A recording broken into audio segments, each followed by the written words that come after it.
antum sendiri pernah merasakan beberapa cobaan di dalam hidup, ditolak di sana di sini, padahal antum hanya menyampaikan apa yang dari Allah dan Rasulnya.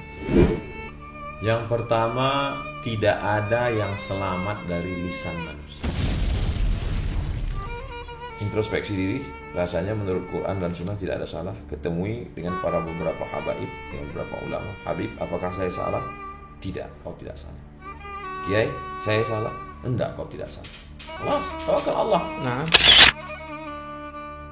hadits doif banyak orang nggak tahu antara doif dengan maudhu. Ya. Hadits doif itu yang maksudnya gimana dan apa yang bisa kita lakukan bersandar kepada hadits yang doif. Oke.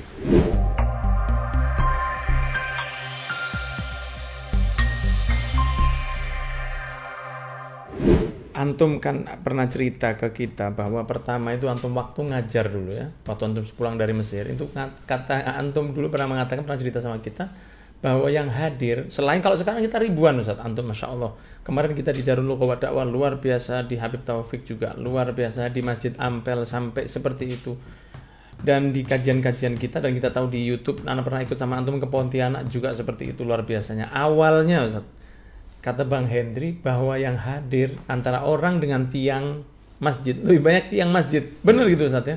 Pulang 2008. 2009 akhir 2008. 2009 awal kajian hadis Sabtu subuh. Kenapa pilih kita Sabtu, hari libur? Kenapa pilih subuh? Membiasakan jamaah sholat subuh. Kenapa hadis? Karena memang anak belajar hadis. Jadi setiap Sabtu subuh satu hadis. Jamaahnya sepertiga soft, kanan kosong, kiri kosong, tengah. 2009 lebih banyak tiang daripada orang. Itu benar. Betul. Terus yang manggil-manggil sampai di menara masjid itu ketika Ustadz Hendri bawa ke Batam. Oh gitu, di Sampai Batam di itu. Batam kita udah dulu kepada jamaah harap hadir. Ini ustadznya dari Pekanbaru sudah datang. Baru jamaah hadir waktu itu. Baru jamaah hadir. Ketika di Bogor, di Bandung, tim UAS Bandung, Mas Dimas, begitu juga ditawarkan ke masjid ini. Mereka kan nggak kenal ini siapa.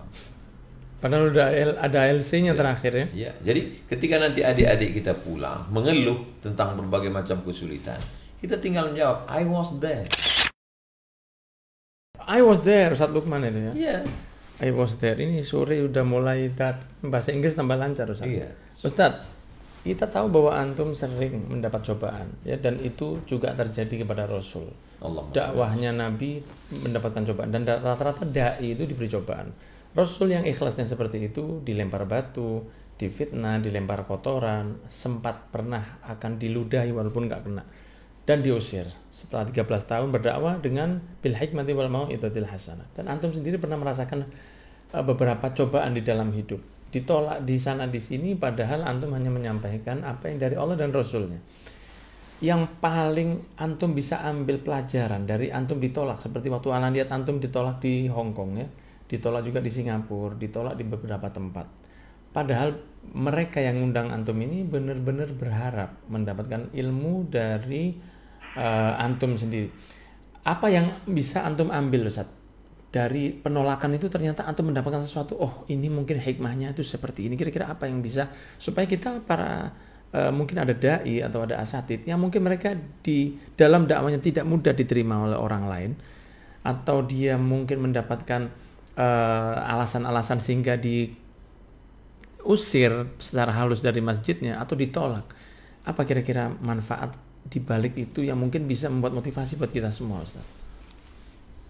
Yang pertama, tidak ada yang selamat dari lisan manusia. Sedangkan Allah saja mereka katakan punya anak. Nah, sedangkan Nabi Muhammad SAW aja mereka katakan sahir, tukang sihir, rajulun mashur, kena sihir, kadzab, pendusta, asatirul awalin, tukang dongeng. Sedangkan Imam Syafi'i saja pun mereka fitnah. Sayati rajulun min ummati fi akhir zaman, akan ada seorang laki-laki di antara umatku nanti di akhir zaman, adarru min iblis, lebih mudarat daripada iblis. ismuhu Muhammad bin Idris. Siapa yang buat itu? Allah. Orang yang fanatik terhadap mazhab selain Syafi'i. Jadi dipas-paskan ya, Iblis dengan Idris gitu ya. Imam Syafi'i berdarah tangannya dengan kerangkeng dari besi sampai darah itu melekat di besi, berjalan dari Yaman sampai ke Baghdad. Sampai di Baghdad dipertemukan dengan Khalifah Harun ar-Rasyid. Imam Syafi'i mengatakan Assalamualaikum. Kata Harun ar-Rasyid, kenapa enggak sampai warahmatullah? Karena rahmat Allah tidak ada pada dirimu, karena engkau percaya dengan fitnah. Imam Syafi'i di fitnah Syiah. Lau kana hubbu ahli baiti, seandainya mencintai ahli bait itu rafdan fa ana rafidhi. Aku hanya mencintai Sayyidina Ali. Labeling. Jadi apapun, siapapun, kapanpun bisa saja menjadi korban labeling. Dan terus move on Ustaz ya. Sampai akhirnya cobaan-cobaan itu akhirnya jadi seperti kita pendewasaan bagi antum. Berpikir benar, berkata benar, berbuat benar. Berpikir baik, berkata baik, berbuat baik. Andai datang baik, alhamdulillah, berarti Allah ingin saya bersyukur. Andai datang yang kurang baik, berarti Allah, kunci berta'amul dengan Allah, berinteraksi dengan Allah adalah husnuzan. Introspeksi diri, rasanya menurut Quran dan Sunnah tidak ada salah. Ketemui dengan para beberapa habaib, dengan beberapa ulama. Habib, apakah saya salah? Tidak, kau tidak salah. Kiai, saya salah? Enggak, kau tidak salah. Alas, tawakal Allah. Berarti kita tidak salah. Kita tidak jatuh dari pandangan Allah Subhanahu wa taala. Berarti Allah ingin sesuatu yang lain dari diri kita. Allah ingin kita dewasa. Beberapa kali kita terjatuh saat belajar berjalan, sebenarnya hanya untuk proses supaya kita berjalan lebih kuat dan lebih cepat. Ustaz. Dari undangan-undangan Ustaz. Ya, undangan-undangan ini. Kan pastinya antum undangan ini kan membuat antum ana sering ketemu antum juga di beberapa tabligh akbar ya. Kalau ana ketemu antum setelah tabligh akbar, ana pulang ke Malang, tapi antum biasanya dari satu tabligh akbar ke tabligh akbar yang lain. Kadang-kadang antum harus dijemput pakai helikopter. Nah, undangan-undangan ini enggak gimana antum ngaturnya supaya dalam seminggu atau sebulan antum bisa bertemu dengan keluarga, Ustaz? Kalau keluar hari Jumat, malam Sabtu, malam Ahad, malam Senin, berarti selama 3 malam. Nggak boleh lebih 3 malam. Oh, itu sudah paten? Paten, karena kalau lebih 3 malam berarti ada indikasi buka cabang. Cabang. Ya. Jadi 3 malam ini berarti Al-Fakir khususkan 2022 ke Jawa Timur. Selama 3 malam. Malam Jumat, malam Sabtu, malam Ahad. Berarti Ahad mesti pulang. Dan yang mengatur jadwal sahibud dar a'lamu bidarihi. Yang paling mengerti Jawa Timur ya orang Jawa Timur. Siapa dia? Sayyidi Al-Habib Muhammad bin Anis. Assalamualaikum. Waalaikumsalam. Beliaulah yang mengatur. Al-Fakir tidak sanggup lebih daripada 3 kali kajian subuh, kajian zuhur atau asar, kajian malam. Maka Habib Muhammad bin Anis lah yang menyusun sampai akhirnya hari Ahad pulang. Masya Allah. Lebih selamat. Iya. Daripada kita nurul orang, Somad itu ngomong aja, ketika ditelepon orangnya susah sekali dihubungi. Ya, jadi kami dari mana? Kami dari Madura. Tinggal hubungi Kiai Haji Dr. Muhammad Fauzi Tijani, senior. Dari mana? Dari Pontianak. Tinggal hubungi Ustadz Lukman Al-Hakim beserta Ustadz Ozi, Ustadz bersertifikat. Iya. Dari mana? Dari Jambi. Tinggal hubungi Ustadz Dahrizal Dahlan, kakak kelas ketiga di Mesir. Dari mana? Dari Aceh. Tinggal hubungi Ustadz. Dari mana? Dari Brunei Darussalam. Tinggal hubungi Ibu Nur Khadijah. Dia yang ngatur. Tapi kalau Jawa Timur, Ustaz? Jawa Timur tidak ada tempat lain. Tunggal satu-satunya. One and only. No option. Yeah. Only one. Siapa itu, Ustaz? Siapa lagi kalau bukan live? Naam, Allahumma sholli alaihi wa Ustaz, nggak bisa seperti Ana, Ustaz. Maksudnya Ana nggak bisa seperti antum, Ustaz. Antum tadi lihat label yang Ana foto satu plakat atau satu banner di rumah Ana, antum tadi baca bahwa para tamu yang terhormat, mohon maaf yang sebesarnya saat ini tidak menerima undangan acara apapun hingga batas waktu yang tak ditentukan karena masih fokus ke pembangunan pondok. Jazakumullah khairan, undangan Habib Muhammad bin Anis Sahab. Lah itu nggak mohon doanya agar itu pilihan yang nggak salah, Ustaz ya, karena ini ada ceritanya, Ustaz. Ada story, ada latar belakang dan latar depannya. Karena awalnya itu sampai Anan menulis seperti itu di rumah Ana, dan foto profil di HP saya tulis bahwa saya nggak terima undangan lagi. Itu bukan karena saya sok mau jadi orang suci, atau ada yang mengatakan begini, jangan-jangan kamu ini nulis begitu supaya orang tambah tertarik, karena kan teori konflik orang ke sana, saya akan tidak berada di medsos lagi, itu malah tambah orang jangan nengok kiri. Nah berarti kan akan nengok kiri orang. Nah ini ada marketing. Ada yang itu. Jangan-jangan kamu ini marketing. Ana bilang bahwa ini ada kisahnya dari seorang waliullah yang kita tahu, Mbah Maimun Zubair. Rahimahullah rahimatal abrar. Jadi awalnya itu sekitar tahun 2019 ya. Ada satu kiai dari Bululawang, beliau satu pimpinan NU di Bululawang yang sangat masya Allah, beliau Ustaz Syamsul Ma'arif, datang ke rumah saya. Kemudian beliau lebih alim dari saya, lebih tua dari saya, dan beliau juga pimpinan Nahdlatul Ulama yang masya Allah di Bululawang. Beliau mampir kemari untuk mengabarkan bahwa Habib saya mau ke Mbah Maimun sekitar 2019. Mbah Maimun wafat sekitar akhir 2019. Kemudian beliau mengatakan, Habib ada pesan buat Mbah Maimun. Saya bilang minta doakan saya, karena saya pernah bertemu Mbah Maimun ini di tahun 2014 di Rusaifah, di tempat Said Ahmad, tapi hanya salaman saja karena saya waktu itu rombongan banyak orang dan gak mungkin saya ngobrol berdua dengan beliau, karena saya juga pengagum Mbah Maimun Zubair. Beliau kan seorang alim, seorang wali juga ya, sudah orang insya Allah tahu keistimewaan beliau. Saya bilang ke Ustaz Syamsul, kalau ke Mbah Maimun tolong sampaikan salam saya dan minta doa untuk saya bilang begitu. Maka beliau mengatakan ya khair. Dia berangkat dan nggak ada kabar setelah itu ya, 2019 sampai wafatlah beliau. 2020 awal itu lahir alhamdulillah anak saya yang keempat, Ahmad Ja'far, di awal bulan Januari. Covid sudah mulai tergaung, tapi di Kota Malang Covid waktu itu nggak kelihatan. Di kota-kota besar kita lihat orang-orang pakai masker. Nah akhirnya saya sudah mulai merasa capek untuk keluar. Makanya itu saya kagum dari antum ya. Jadi mungkin orang yang melihat enak ya, setiap hari naik pesawat, makan sarapan breakfast in the morning di Surabaya, kadang-kadang makan siangnya di Jakarta. Kan orang yang melihat itu bahasa Cinanya tuh syawang shinawang begitu ya. Orang melihatnya itu seperti itu adalah sesuatu yang enak gitu loh. Padahal yang menjalankan itu Ustaz ya seperti sama aja Ustaz. Ya, seperti sama saja. Saya sudah mulai merasa capek mendengar para penumpang yang dirahmati Allah. Enggak ada gitu, para penumpang yang kami hormati. Pesawat menuju, ada lagi anak lari-lari, kemudian bayar, tunjukkan tiket saya, kemudian masuk, kemudian pasang tas. Beberapa waktu itu saya mulai merasa jenuh.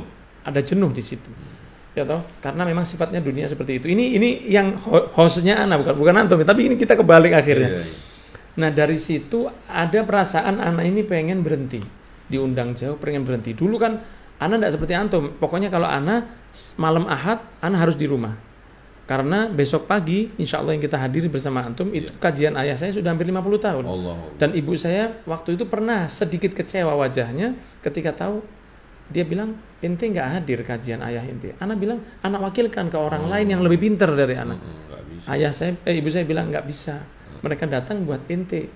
Ya, itu sudah terjadi bertahun-tahun. Jadi mereka lebih terbiasa. Mereka nggak terlalu mikir dengan siapa yang memberikan, walaupun ilmunya lebih besar. Tapi sudah ya seperti udah langganan begitu.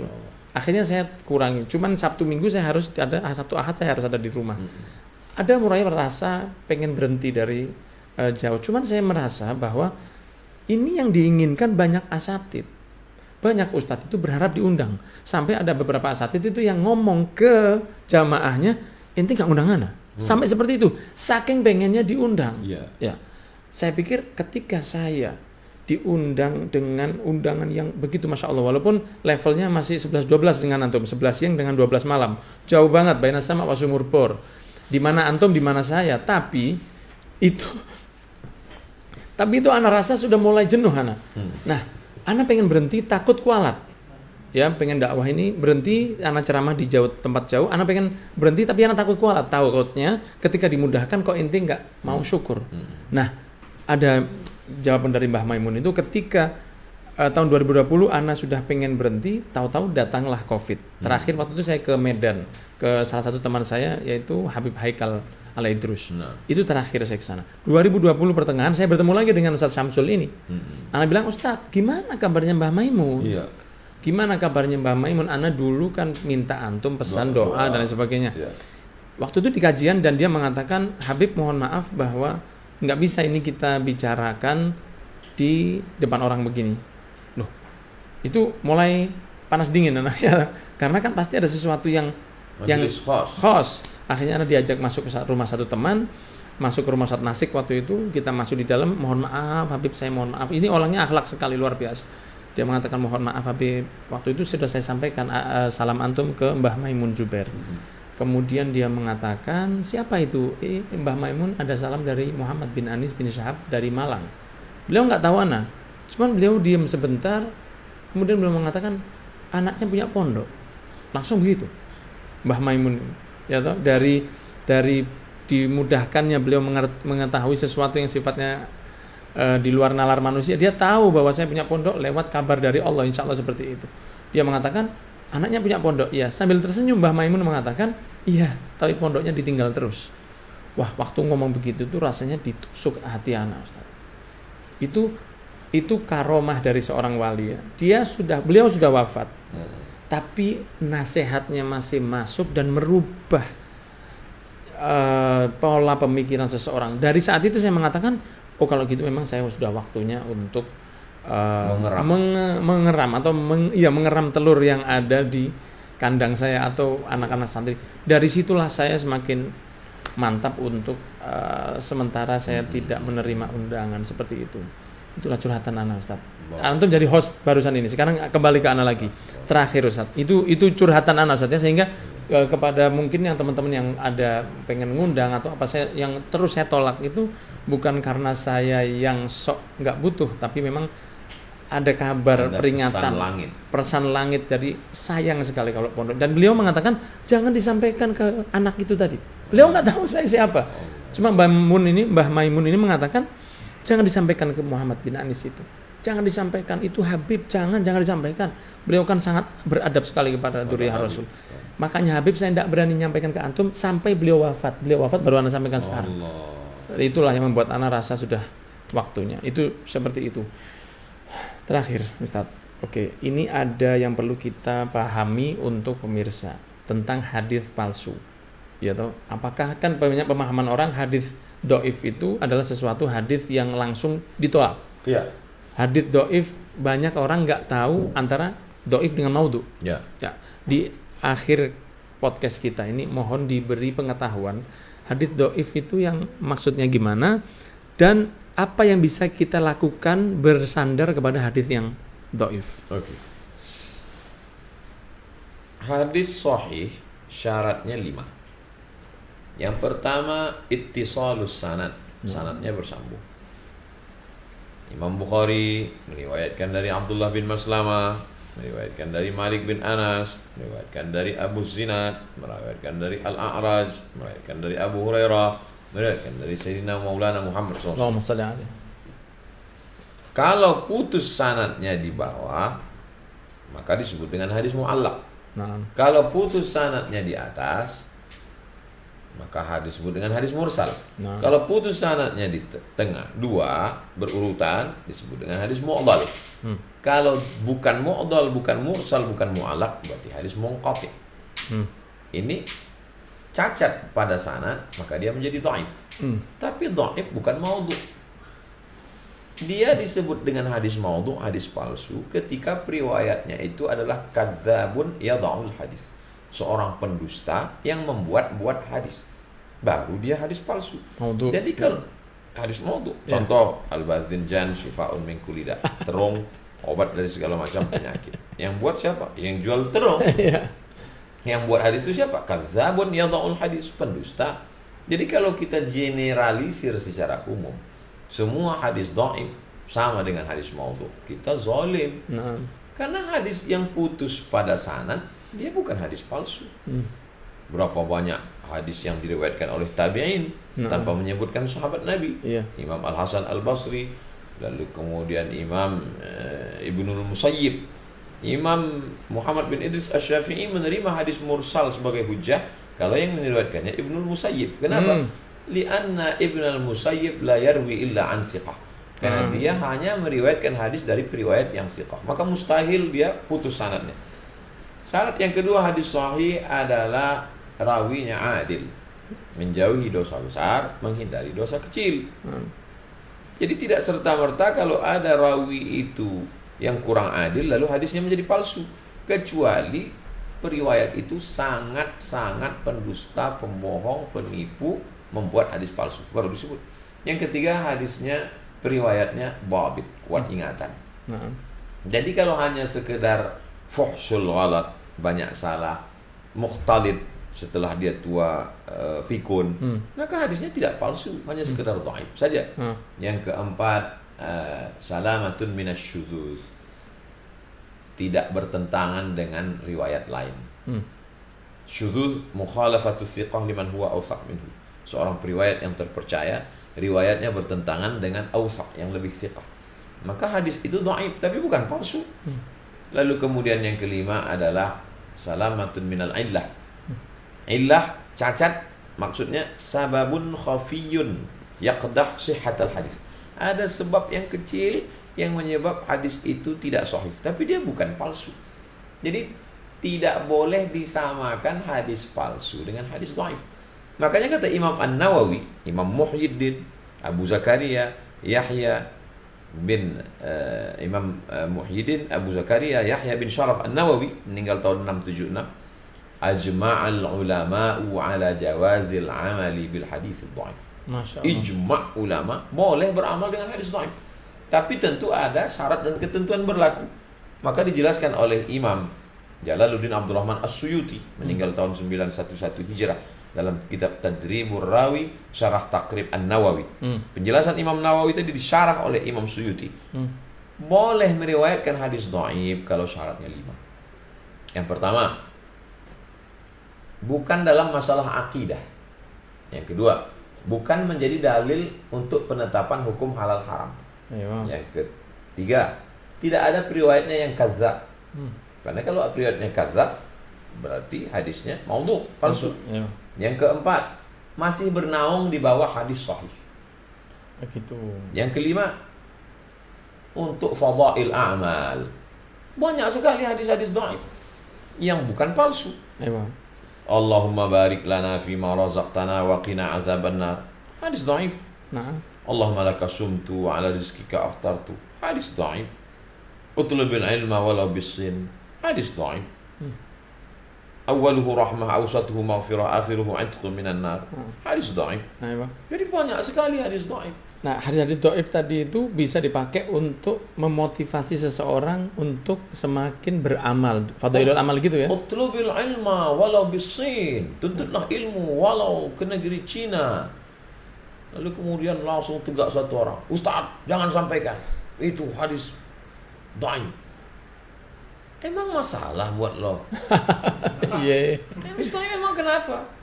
Kan cukup 5 syarat. Bukan masalah akidah, bukan masalah fikih, tidak ada periwayatnya yang kadzab, dan dia masih bernaung di bawah hadis dan ayat. Ayat yang mana? Falaula nafara min kulli firqatin minhum ta'ifatun liyatafaqahu fid din. Mesti ada yang belajar agama. Man salaka tariqan, kan ada semua. Lalu kemudian dia untuk fadail amal, memotivasi supaya belajar menuntut ilmu, maka boleh dipakai. Boleh dipakai. Ini. Yang tidak benar itu adalah, yang lebih parahnya lagi, ada hadis-hadis yang dikatakan orang dhaif ternyata tidak dhaif. Ini hadis dhaif, kata siapa? Kata Albani. Ini hadis dhaif, kata siapa? Kata Albani. Ternyata setelah diteliti hadis itu ternyata tidak dhaif. Kan fatal. Dikatakan hadis itu dhaif. Setelah dhaif lalu dikatakan disamakan dengan hadis palsu. Qultu hadza hadisun sahih. Kata Syekh Mahmud Said Mamduh. Syekh Mahmud Said Mamduh menyusun 7 jilid kitab. Isinya ternyata hadis-hadis yang didhaifkan Albani ternyata hadisnya sahih. Qala al-Albani haditsun dhaif.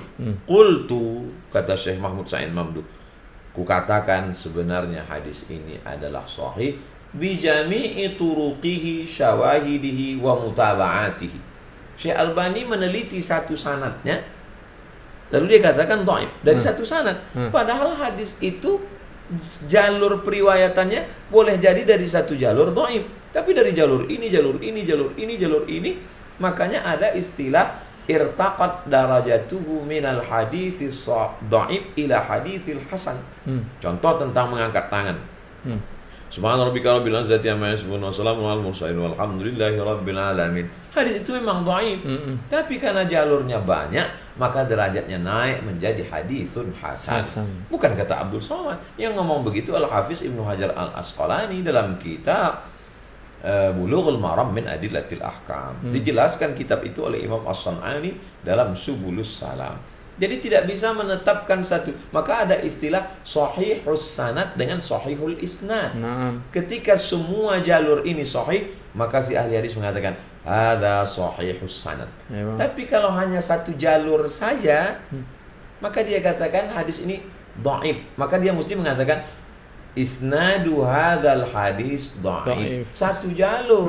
Jalur yang lain boleh jadi sahih. Nah, itu yang perlu dipelajari Ustaz ya, sehingga tidak semua orang yang dengar, apalagi yang orang yang baru hijrah, baru belajar, dengar dhaif itu seperti alergi luar biasa. Padahal kalau untuk memotivasi mereka itu kan insya Allah baik-baik saja. Jazakumullah ahsanal jazak Ustaz Abdul Somad atas pertemuan yang sangat luar biasa ini. Kehormatan yang luar biasa bagi Al-Fakir Abdul Somad bisa diundang, dihadirkan sebuah podcast yang luar biasa live. Jangan lupa subscribe, like, share, and comment. Naam, jazakumullah ahsanal jazak, dan semoga untuk diberi kesehatan serta bisa bertemu lagi dalam keadaan yang lebih baik. Ya Rob. Itulah insya Allah para hackers yang dirahmati oleh Allah. Kita sudah belajar tentang hadits dhaif dan maudhu. Kemudian kita juga tahu lebih jauh dengan sosok yang kita cintai Ustaz Abdul Somad. Sekarang kita masuk ke tanya jawab Ustaz. Ya. Langsung antum jawab aja secara spontan. Are you ready? Kamu bertanya. Oke Ustaz. Teh atau kopi Ustaz? Teh. Panas atau dingin? Panas. Healing ke gunung atau ke laut? Laut. Tablik akbar atau rutinan? Rutinan. Naik mobil atau naik motor? Motor. Pakai sepatu atau pakai sendal? Sepatu. Perjalanan naik pesawat atau darat? Pesawat. Olahraga yang paling disukai? Memanah hati kamu. Acur, ya. Warna paling favorit? Hijau. Seafood, suka atau enggak? Seafood, suka banget. Masya Allah, jazakumullah ahsanal jazak. Ditutup dengan doa. Sea of the food, sound in the system. I was there. Oke, Ustaz. Jazakallah khair Ustaz. Terima kasih banyak. Mohon doanya untuk teman-teman yang menyaksikannya supaya mendapatkan keberkahan antum fi dunya wal akhirah. Amin. Allahumma faqihna fid din. Pahamkan kami agama ini dengan baik. Mu'allimna ta'wil. Ajarkan kami pemahaman yang benar. Waftah lana futuhal arifin. Bukakan hati kami sebagaimana sudah kau bukakan kepada para wali-walimu. Amin. Allahumma 'allimna ma yanfa'una wanfa'na bima 'allamtana innaka antal alimul hakim. Yang belum kami paham ajarkan, yang sudah kau ajarkan jadikan dia bermanfaat untuk kami. Engkau maha mengetahui, maha bijaksana. Amin. Rabbana fir lana dzunubana, ampunkan dosa kami, wali abaina, ayah kami, wali ummahatina, ibu kami, wali azwajina, pasangan hidup kami, wali dzurriyyatina, anak cucu keturunan kami, wali masyayikhina, guru-guru kami, waliman syarakana, semua orang yang ikut serta dalam perbuatan baik ini. Allahumma hadina, berikan kami hidayah. Wahdibina, berikan orang lain dapat hidayah. Waj'alna sababan liman ihtada, jadikan kami menjadi salah satu sebab sampainya hidayah itu. Allahumma ja'alna min muhibbi nabiyyika Muhammad sallallahu alaihi wasallam. Allahumma ja'alna min muhibbi itrati nabika Muhammad SAW.